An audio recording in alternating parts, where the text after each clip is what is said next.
नमस्ते मित्रांनो. हा जो व्हिडिओ आहे तो आपल्याला इंडियन इकॉनॉमीची ओळख म्हणतो ना आपण त्याशी संबंधित असेल बरं का. की उदाहरणार्थ UPSC किंवा MPSCमध्ये GSTचे मेनचे 4 पेपर असतील, त्यातला पेपर नंबर 3 आहे का नाही, त्याच्यामध्ये technology, economic development, biodiversity, environment असेल, परत डिफेन्स किंवा सिक्युरिटी म्हणतो आपण ते असेल, त्याच्यानंतर पुन्हा डिझास्टर मॅनेजमेंट म्हणतो आणि महाराष्ट्राच्या काही भारांशाचं असं त्याचा काय केलेला आहे, उल्लेख केलेला आहे. आता इथं स्पेशल एम्फेसिस कशावरती दिला आहे तो लक्षात ठेवा, महाराष्ट्राच्या काही भारांशासह. त्यामुळं इकडं नेहमी एक गोष्ट लक्षात ठेवावी की सिलेबस जरी UPSCचा आहे तसा स्वीकारला असला तरी एम्फेसिस कशावरती दिला आहे, महाराष्ट्राच्या भारांशासह. त्यामुळं महाराष्ट्र सेंट्रिक विचार थोडा करणं गरजेचं असेल, लक्षात ठेवायचं. असू दे, पुढंच ज्यावेळी आपण पॉईंट बघू त्यावेळी तुम्हाला मी सांगेनच. आता इथं पहिलं जे हेडिंग आहे बघा, ते भारतीय अर्थव्यवस्था आणि नियोजनाशी संबंधित मुद्दे म्हटलेलं आहे. आता आपण काय करतो, इकॉनॉमीचं वर्गीकरण करतो. एक डेव्हलप्ड इकॉनॉमी आणि दुसरा काय म्हणतो, डेव्हलपिंग इकॉनॉमी म्हणतो. तर आपली इंडियन इकॉनॉमी कशी आहे, तर डेव्हलपिंग इकॉनॉमी आहे. तर डेव्हलपिंग इकॉनॉमी म्हणून तिची असलेली सगळी वैशिष्ट्य तुम्हाला माहीत असावी बरं का, लक्षात ठेवा.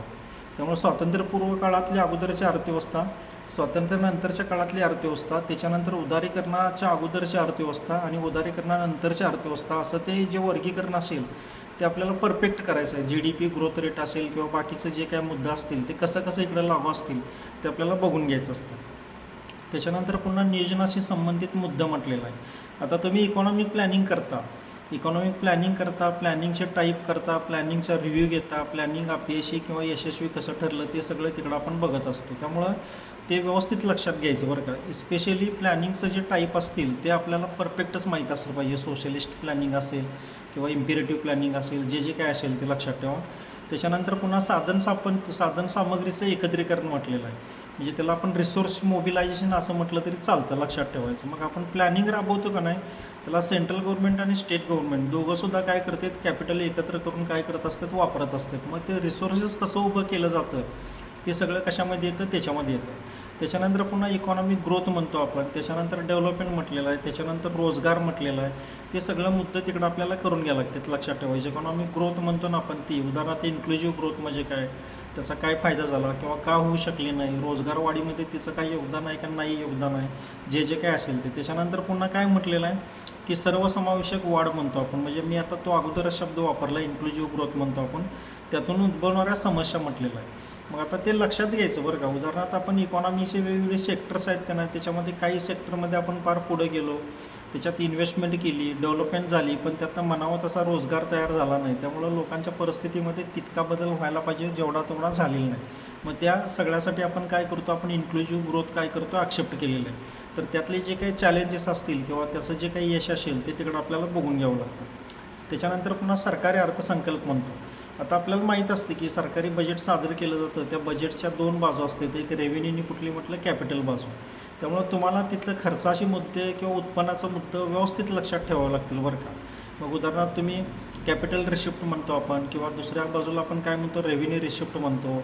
तसं रेव्हेन्यू काय म्हटलं आपण, त्याला एक्सपेंडिचर म्हणतो, कॅपिटल एक्सपेंडिचर म्हणतो. तिकडं रेव्हेन्यू रिसिप्टमध्ये पुन्हा टॅक्सेस येतात.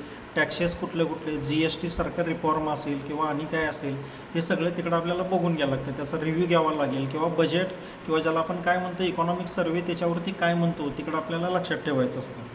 त्याच्यानंतर पुन्हा जो नंतरचा पॉईंट येतो तो मग ते ॲग्रिकल्चर येतो बरं का, लक्षात ठेवा. देशाच्या विविध भागातील मुख्य पिके व पीक पद्धती म्हटलेलं आहे. आता आपण भारतामध्ये जर बघायला गेलो तर पिकांची विविधता प्रचंड आढळते बरं का, लक्षात घ्या तुम्ही. उत्तर भारतामध्ये गेला तर गहू पीक आढळतं, जे तर रब्बी हंगाम एकदम चांगल्या पद्धतीचा असतो आणि चांगलं पिकतं गहू. तुम्ही दक्षिण भारतामध्ये गेला तर तुम्हाला का नाही भाताचं पीक चांगल्या पद्धतीने येतेले दिसून येतं. त्याला क्लायमेट म्हणतो ना आपण, तो एकदम घटक खूप महत्त्वाचा आहे म्हटलं तर. त्या सगळ्याचा आढावा आपल्याला घ्यावा लागतो. आता ते पिकांचं जे जॉग्राफिकल काय म्हणतो आपण त्याला वर्गीकरण असेल, किंवा जे काय आपण त्याला रब्बी पिकं म्हणतो, खरीप पिकं म्हणतो, जैद म्हणून एक तिसरा प्रकार आहे. त्यासाठी असलेलं आवश्यक वातावरण, हवामान, पावसाचं प्रमाण वगैरे सगळं असेल ना, त्या गोष्टी का नाही आपल्याला बघून घ्यावं लागतात, लक्षात ठेवायचं. त्याच्यानंतर विविध प्रकारच्या सिंचन आणि सिंचन पद्धती म्हणतो आपण. आता सिंचनाचे वेगवेगळे प्रकार आहेत, लक्षात ठेवायचं. उदाहरणार्थ इरिगेशनचे टाईप म्हटलं ना आपण, त्या योजना पण तिकडे लक्षात ठेवायच्या. मोठ्या योजना, मध्यम योजना, छोट्या योजना. याच्याशिवाय विहिरीवरचं सिंचन असेल, कालवं म्हणतो आपण त्याला असेल, जे काय असेल ते सगळं टाईप आपल्याला तिकडे लक्षात ठेवायचं असतं. त्याच्यानंतर शेती उत्पादनांची वाहतूक आणि विपणन म्हटलं आपण, हा एकदम महत्त्वाचा मुद्दा आहे, लक्षात ठेवायचं बरं का. म्हणजे बऱ्याचदा आपल्याकडे ॲग्रिकल्चरल उत्पन्न वाढतं, पण ते वाढलेलं उत्पन्न का नाही ट्रान्सपोर्ट नीट न झाल्यानं मार्केटपर्यंत पोचत नाही, त्याच्यामध्ये खराब होणं किंवा वाया जाणं हा प्रकार असतो. मग सरकार त्यासाठी वेअर हाऊसिंग कॉर्पोरेशन किंवा अन्य काही सुविधा राबवते का नाही, त्याच्यावरती आपल्याला जोर द्यावा लागतो, लक्षात ठेवायचं. त्याच्यानंतर पुन्हा शेतकऱ्यांच्या सहाय्यासाठी ही तंत्रज्ञान म्हटलं आपण. आता तिथं मेन म्हणजे काय लक्षात ठेवायचं की टेक्नॉलॉजी तिकडं 2 टाईपची आहे बरं का, लक्षात ठेवायचं. उदाहरणार्थ GM क्रॉप्स म्हणून वाटल्यास ती पण टेक्नॉलॉजीच आहे, लक्षात ठेवायचं. जेनेटिकली मॉडिफाईड क्रॉप्स म्हणतो ना, ते सगळ्याचा तिकडं समावेश होतो, लक्षात ठेवायचं. आणि दुसऱ्या बाजूला काय येतं म्हटलं आपण, तर शेतीसाठी वेगवेगळी टेक्निक्स वापरायची, नवनवीन बियाणं वापरायची, त्याच्यानंतर रासायनिक खतं वापरायची, त्याच्यानंतर पुन्हा तणनाशकं किंवा कीटकनाशकं म्हणतो ना, ती वापरायची. ते सगळं त्याच्यामध्ये येतं बरं का. त्याचा आपल्याला कसा कसा बेनिफिट झाला किंवा ॲग्रिकल्चर रिव्होल्युशन ज्या काय असतील बाकीचे सुद्धा, त्या तिकडं आपल्याला बघून घ्यावं लागतात, लक्षात ठेवायचं. त्याच्यानंतर पुन्हा प्रत्यक्ष आणि अप्रत्यक्ष शेती अनुदान म्हणतो आपण. आता त्याला आपण सबसिडीज असा शब्द वापरतो बरं का. सबसिडी हा एकदम कळीचा मुद्दा आहे, लक्षात ठेवायचं. कारण सबसिडी याचा अर्थ काय, की उदाहरणार्थ एखादं उत्पादन घ्यायसाठी उत्पादन खर्च जास्त असतो, तो उत्पादन घेणाऱ्याला परवडत नसतो. अशावेळी सरकार काय करतं, सवलतीच्या दराने त्याला रॉ मटेरियल उपलब्ध करतं किंवा आणि कुठलं तरी रिसोर्सेस उपलब्ध करतं. त्यालाच आपण सबसिडी म्हणतो बरं का. आपल्याकडे मार्जिनल फार्मरची संख्या जास्त आहे आणि मोठ्या शेतकऱ्यांची संख्या कमी आहे. मार्जिनल फार्मरची शेतीची काय म्हणतो आपण त्याला, क्षेत्रधारण कॅपॅसिटी कमी असल्यामुळं त्याला काही फारसा सरकारी योजनांचा लाभ होत नाही. उलट मोठे शेतकरी काय करतात, सरकारी योजनांचा लाभ घेऊन काय करतात, प्रोडक्शन वाढवायला काय करतात, आपल्याला काय करतात ते जोर देते. तर तो एक प्रॉब्लेम तिकडे लक्षात ठेवायचा बरं का. त्याच्यानंतर पुन्हा किमान आधारभूत किमतीशी संबंधित मुद्दा म्हटलेला आहे. आता हा पण एकदम जिव्हाळ्याचा विषय आहे बरं का, लक्षात ठेवा. कारण का आपल्याकडे जर गेलो आपण, म्हणजे कोल्हापूर जिल्हा किंवा महाराष्ट्रापुरता विचार केला तर आपल्याला सबसिस्टन्स फार्मिंग आपल्याला आढळतं, लक्षात ठेवायचं. सबसिस्टन्स याचा अर्थ काय, की स्वतःच्या कुटुंबाला लागेल एवढंच काय करायचं, पिकवायचं म्हटलं आपण त्याला. पण तुम्ही उत्तर भारतामध्ये गेला तर गहू पिकवणारे शेतकरी आहेत, बासमती तांदूळ पिकवणारे शेतकरी आहेत आणि अन्य काही कमर्शियल पिकं घेणारे शेतकरी आहेत. आता ही शेतकऱ्याची लॉबी काय करते, सातत्यानं सरकारवरती दबाव ठेवून FRPच्या किमती किंवा मिनिमम सपोर्ट प्राईस म्हणतो ना आपण, त्या काय करते, वाढवत नेते. आता हे कुणाला फायदा होतो, जे मोठे शेतकरी असतील ना त्यांना फायदा होतो. ज्याचं मुळातच का नाही शेतीचं क्षेत्र कमी आहे, ज्याच्याकडे शेतीतून मिळणारं उत्पन्न कमी आहे, त्याला त्याचा फारसा बेनिफिट होत नाही. तर ते MSP म्हणतो आपण त्याला, मिनिमम सपोर्ट प्राईस म्हणतो. तिकडे 3 किमती लक्षात ठेवायच्या बरं का. एक प्रोक्युरमेंट प्राईस, त्याच्यानंतर पुन्हा मिनिमम सपोर्ट प्राईस आणि तिसरा एक प्रकार येतो तो इश्यू प्राईस म्हणतो आपण. मग त्याच्यामध्ये काय फरक आहे, सरकारनं आतापर्यंत काय काय धोरणं आखली, शेतकऱ्यांचं उत्पन्न वाढायसाठी सरकार काय काय करतं, हे सगळं तिकडं आपल्याला बघून घ्यावं लागतं. त्याच्यानंतर पुन्हा सार्वजनिक वितरण प्रणाली म्हणतो, त्याला आपण पब्लिक डिस्ट्रीब्युशन सिस्टीम म्हणतो बरं का. म्हणजे रेशन व्यवस्था म्हणतो आपण, ज्याच्यामध्ये आपण लोकांचं काय केलं, वर्गीकरण केलं. अबोव पॉवर्टी लाईन आणि काय म्हटलं आपण, बिलो पॉवर्टी लाईन म्हटलं. मग दोघांना काय करतो आपण, भिन्न भिन्न किमतीनं काय करतो, धान्य काय करतो, वितरित करत असतो. मग त्याच्यामध्ये लूपहोल्स काय असतील किंवा ते सुधारण्यासाठी काय काय उपाय सरकार करतं, आपल्याला सुद्धा उत्तर लेखनामध्ये काही उपाय काय करायला लागतात, सुचवायला लागतात, लक्षात ठेवायचं. त्याच्यानंतर पुन्हा काय म्हटलेलं, त्याच्यामधले कार्यप्रणाली, मर्यादा, सुधारणा म्हटलं, हे सगळं तिथे येतं बरं का, लक्षात ठेवायचं. त्याच्यानंतर सिल्की साठा, म्हणजे त्याला बफर स्टॉक म्हणतो आपण, कळलं का. म्हणजे उत्पन्नात वाढ झाली तर प्राइसेस ढासळते, उत्पादन कमी झालं तर प्राइसेस काय होतात म्हटलं आपण, पडतेत म्हटलं, लक्षात आलं का. मग याच्यामध्ये ताळमेळ साधण्यासाठी जी कन्सेप्ट आहे ती म्हणजे बफर स्टॉक म्हणतो आपण. म्हणजे काय करतं सरकार, लोकांच्याकडनं धान्य विकत घेतं, गोडाऊनमध्ये साठवतं आणि ज्यावेळी एखाद्या परिस्थितीमध्ये अन्नधान्य उत्पादन पुरेसं झालं नाही तर ते काय करतं, सरकारी दरानं किंवा सवलतीच्या दरानं लोकांना ते उपलब्ध केलं जातं, लक्षात आलं का. त्याच्यानंतर फूड सिक्युरिटी म्हणतो आपण, ते सगळं येतं. त्याच्यानंतर पुन्हा टेक्नॉलॉजी मिशन्स म्हणतो आपण बरं का. डाळी किंवा अन्य पिकासाठी सरकारनं काय केले, टेक्नॉलॉजी मिशन राबवलेत बरं का. त्याचा पण तिकडं आढावा घ्यावा लागतो. त्याच्यानंतर पशुपालनाचे अर्थशास्त्र म्हटलं आपण, त्याला ॲनिमल हजबंड्री म्हणतो. म्हणजे आपण पशूंचा वापर कशाकशासाठी करतो, पहिली गोष्ट दूध उत्पादन म्हणतो आपण त्याला, दुसरी गोष्ट मांस उत्पादन म्हणतो आपण त्याला, तिसरं कातडं किंवा चामड्याचा काय करतो आपण वापर करून काय करतो आपण, वेगवेगळे काय करतो वस्तू बनवून काय करत असतो, एक्सपोर्ट करत असतो. तर त्या अँगलनं त्याचा विचार करायचा, लक्षात ठेवायचं की त्याचं इकॉनॉमीमध्ये योगदान काय आहे. GDP असेल किंवा ॲग्रिकल्चर सेक्टरचा GDPचा वाटा बघितला, त्याच्यामध्ये ते क्षेत्र कसं रोल प्ले करतं ते आपल्याला तिकडे लक्षात घ्यायचं असतं. त्याच्यानंतर भारतातील अन्न प्रक्रिया म्हटलेलं आहे आणि संबंधित उद्योग म्हणतो आपण त्याला, फूड प्रोसेसिंग इंडस्ट्रीज म्हणतो. म्हणजे उदाहरणार्थ आपल्याकडे का नाही, ज्याला फळ किंवा ज्याला आपण काय म्हटलं आपण, अन्नधान्याचं नासाडी व्हायचं प्रमाण जास्त आहे बरं का. आता जर हे होऊ द्यायचं नसेल तर त्याच्यासाठी सगळ्यात चांगला उपाय कुठला असतो, तर त्याच्यावरती प्रोसेसिंग करायचं. म्हणजे सिम्पल एक्झाम्पल आपल्याला माहीत आहे की आपण कच्चा आंबा विकायला गेलो तर त्याला म्हणावी तशी प्राईस भेटत नाही. पण जर आंब्याचं लोणचं बनवून आपण विकायला गेलो तर त्यातनं 2 गोष्टी होतात बरं का, लक्षात ठेवा. एक तर चांगली प्राईस भेटते आणि दुसरी गोष्ट त्याचं लाईफ आपल्याला वाढवता येते. त्यामुळं ते लोणचं अधिक काळ मार्केटमध्ये विक्रीसाठी ठेवलं तरी चालतं. ते काय ज्याला आपण पेरिशेबल वगैरे कमोडिटी म्हणून काय ते काय लगेच खराब होतं असं काही नाही. त्यामुळं जे काही उद्योग असतील ना त्याचं केंद्रीकरण कुठं कुठं झालेलं आहे, सरकार योजना कुठल्या कुठल्या राबवतं त्याचा तिकडं आपल्याला काय करायचं असतो, आढावा घ्यायचा असतो बरं का, लक्षात ठेवायचं. त्याच्यानंतर महत्त्व, स्थान वगैरे सगळं त्याचं येतं. पुरवठा साखळी व्यवस्थापन, त्याला बॅक चेन म्हणतो आपण त्याला, किंवा काय म्हणतो आपण त्याला, की एक साखळी असते की उदाहरणार्थ समजा पुढं पुरवठादार मागं सप्लाय करणार असेल तर पुढं विकत घेणार असेल तर त्याच्या कनेक्शन्स म्हणतो आपण ते असलं पाहिजेत, लक्षात ठेवायचं. तर ते सगळं त्याच्यामध्ये येतं, लक्षात ठेवायचं. त्याच्यानंतर पुन्हा भारतातील जमीन सुधारणा म्हटलेलं आहे. आता हे कंटिन्युअस चालणारा विषय आहे बरं का, लक्षात ठेवा. की आपल्याकडं स्वातंत्र्य मिळाल्यानंतर प्रत्येक राज्य सरकारनं काय केलं, कायदं तयार केलं. कुठलं कायदं तयार केलं तर जमीन सुधारणा कायदं म्हटलं आपण, लक्षात आलं का. कारण जमीन हा विषय हा राज्यसूचीमध्ये आहे, लक्षात ठेवायचं. त्यामुळे कायदं कुणी तयार केलीत म्हटलं, स्टेट गव्हर्नमेंटने केले. आणि ते ज्याला आपण 9वी अनुसूची म्हणतो ना त्याच्यामध्ये टाकली कोणी म्हटलं तर संसदेनं टाकलं. त्यामुळे तो विषय तुम्ही क्लिष्ट आहे तो समजून घ्या.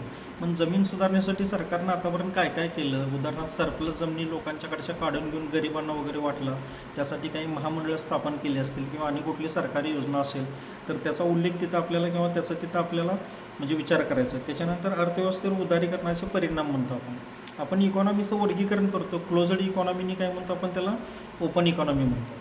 उदारीकरण म्हणजे ओपन इकॉनॉमी, लक्षात ठेवायचं. मग उदारीकरणाच्या अगोदर आपली इकॉनॉमी कशी होती आणि उदारीकरणानंतर इकॉनॉमी कशी होती, त्याच्यानंतर कुठल्या कुठल्या सेक्टरला त्याचं बेनिफिट झालं आणि कुठले कुठले क्षेत्र मागं पडले याचा तिथं आपल्याला काय करायचं, आढावा घ्यायचा असतो. त्याच्यानंतर कुठल्या कुठल्या सेक्टरवरती उदाहरणार्थ GDP ग्रोथवरती काय परिणाम झाला, एम्प्लॉयमेंटवरती काय परिणाम झाला, इन्फ्रास्ट्रक्चरवरती काय परिणाम झाला, सोशल सेक्टर म्हणतो ना आपण त्याच्यामध्ये काय परिणाम झाला, या सगळ्याचा तिकडं आढावा आपल्याला काय म्हटलं आपण घ्यायचा असतो. त्याच्यानंतर पुन्हा औद्योगिक धोरणातील बदल म्हणतो आपण त्याला, आपण इंडस्ट्रियल पॉलिसीज म्हणतो, लक्षात ठेवायच्या.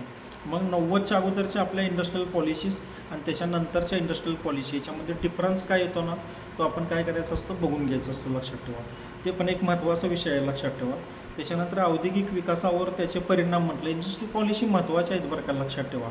इंडस्ट्रियल पॉलिसी याचा अर्थ काय, कुठले कुठले उद्योग कोणी स्थापन करायचे, कोणत्या ठिकाणी स्थापन करायचे, त्यासाठी लागलेली रॉ मटेरियल किंवा बाकीचे जे काही कर बाकी ज्या गोष्टी असतील त्या सगळ्या संदर्भातलं धोरण म्हणजे काय म्हणतो आपण त्याला, इंडस्ट्रियल पॉलिसी म्हणतो आपण, लक्षात ठेवायचं. मग आपल्याकडे समजा रिजनल इम्बॅलन्स आहे मोठ्या प्रमाणात, तो जर कमी करायचा असेल तर इंडस्ट्रियल पॉलिसी एकदम महत्त्वाचा रोल प्ले करते बरं का, लक्षात ठेवा. उदाहरणार्थ मागास भागामध्ये उद्योग स्थापन करण्यासाठी सरकार काय करतं, प्रोत्साहन देत असतं, लक्षात ठेवायचं.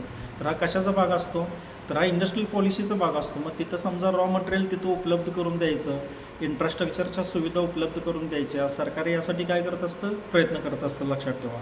त्याच्यानंतर पुन्हा काय म्हटलेलं आहे, पायाभूत सुविधा म्हटलेला आहे. तर हा विषय खूप मोठा आहे, लक्षात ठेवा. पायाभूत सुविधामध्ये 2 टाईपच्या सुविधा येतात, लक्षात ठेवा. इकॉनॉमिक इन्फ्रास्ट्रक्चर म्हणतो आणि दुसऱ्या बाजूला कुठलं येतं म्हटलं आपण त्याला, तर दुसरं येतं ते कुठलं येतं म्हटलं आपण त्याला, सोशल इन्फ्रास्ट्रक्चर म्हणतो. इकॉनॉमिक इन्फ्रास्ट्रक्चर याचा अर्थ काय म्हटलो आपण त्याला, तर ते खूप सारे बाजू येतात बरं का. रोड आलं, रस्ते आले, त्याच्यानंतर पुन्हा एव्हिएशन आलं, एनर्जी आले, हे सगळे येतं. आणि सोशल इन्फ्रास्ट्रक्चर याचा अर्थ काय म्हणतो आपण त्याला, तर त्याच्यामध्ये एज्युकेशन असेल, हेल्थ असेल, त्याच्यासाठी ज्या ज्या काही सरकारी योजना राबवतं त्या सगळ्याचा तिथं काय करायचं असतो, आढावा घ्यायचा असतो, लक्षात ठेवा. इथं सरळ म्हटलेलं आहे बघा, ऊर्जा, बंदरे, रस्ते, विमानतळ, रेल्वे इत्यादी. तर हे सगळे इकॉनॉमिक इन्फ्रास्ट्रक्चर आहे, लक्षात ठेवायचं. रोडच्या काही स्कीम सरकार राबवतं, रेल्वेच्या काही स्कीम सरकार राबवतं. त्याच्यानंतर पण बंदर विकासासाठी सरकार काय करतं, पुढाकार घेतं किंवा खाजगी क्षेत्राला काय करतं, प्रोत्साहन देतं. हे सगळं तिथं आपल्याला का नाही आढावा घ्यायचा आहे बरं का त्याचा. त्याच्यानंतर पुन्हा गुंतवणूक प्रतिमाने म्हटलेलं आहे, लक्षात ठेवायचं. गुंतवणूक प्रतिमाने याचा अर्थ काय, तर BOT, BOLT अशा पद्धतीचे ते कन्सेप्ट आहेत. बिल्ड, ऑपरेट आणि ट्रान्सफर आणि बिल्ड, ऑपरेट, लीज आणि ट्रान्सफर असे असंख्य कन्सेप्ट आहेत बरं का. म्हणजे उदाहरणार्थ आपल्याकडं बचत जरी असली तर इन्फ्रास्ट्रक्चरसाठी कॅपिटल प्रचंड लागतं, की जेवढं कॅपिटल सरकार काय करू शकत नाही, बिअर करू शकत नाही. म्हणून आपण काय करतो, खाजगी क्षेत्राला काय करतो, की प्रोत्साहन देतो. तुम्ही या आमच्याकडे इन्व्हेस्टमेंट करा, तुम्ही प्रॉफिट कमवा, इकॉनॉमीचे जे काही नीड्स असतील ते आपण तुम्ही काय करा, फुलफिल करा. तर हे जे येतं ना ह्याला आपण काय म्हणतो, आपण त्याला गुंतवणूक काय म्हटलं आपण त्याला प्रतिमानं म्हणतो. मग ते कुठले आहेत, ती कशी युजफुल आहेत किंवा त्याचं ड्रॉबॅक्स काय काय असतील ते सगळं आपल्याला तो चॅप्टर करताना बघून घ्यायचं असतं. आता याच्यामध्ये डिस्क्रिप्टिव्ह जे पॅटर्न असतो ना, त्याला एक गोष्ट लक्षात ठेवायची बरं का, म्हणजे तुम्ही काही बेसिक गोष्टी तर माहिती करून घ्यायच्या, पण त्याच्याबरोबर जे न्यूजपेपर तुम्ही चालता, इंडियन एक्सप्रेससारखा पेपर असेल, तर त्यातल्या इकॉनॉमी पानावरच्या ज्या काही न्यूज असतील ना, त्या अक्षरशः घारीच्या डोळ्यानं बघायच्या बरं का, लक्षात ठेवा. कारण का त्या खूप महत्त्वाच्या आहेत, की त्या एवढ्या महत्त्वाच्या आहेत ना, की त्याच्यामध्ये आलेले न्यूज असतील ना, त्यातले जे काही हिंट्स असतील तुम्हाला देतील, फिगर असतील, फॅक्ट असतील, त्या सगळ्या तुमच्या उत्तरलेखनामध्ये आल्या पाहिजेत बरं का. त्यामुळे तुम्ही केवळ स्टॅटिक करत बसला तर त्याचा काही उपयोग होणार नाही, कारण ते इनडायरेक्टली तुम्हाला SCसाठी पण मदत करतं, GSसाठी पण मदत करतं, आणि तुमच्या ऑप्शनलमध्ये पण कुठेतरी डेटा टाकायचा असेल तर ते काय करतं, तिकडे बी काय करतं, मदत करते. त्यामुळं हा विषय एकदम डायनॅमिक आहे, लक्षात ठेवायचं की तुम्हाला करंट तर माहिती पाहिजेच पाहिजे, थोडंसं काय म्हटलं पास्ट किंवा ज्याला इकॉनॉमीचं बेसिक म्हणतो ना, ते पण तुम्हाला माहिती असावं. त्यासाठी तुम्ही एक चांगलं रेफरन्स पुस्तक कोणतं यूज करा, त्याच्याशिवाय इकॉनॉमिक सर्वे म्हटलं ना, पण तो यूज करायचा, आणि न्यूजपेपरचे आर्टिकल येणारे असतील ना, ते नीट वाचायचे. त्यातल्या त्यात इकॉनॉमी पान येतं माहिती आहे का, ते व्यवस्थित वाचायचं.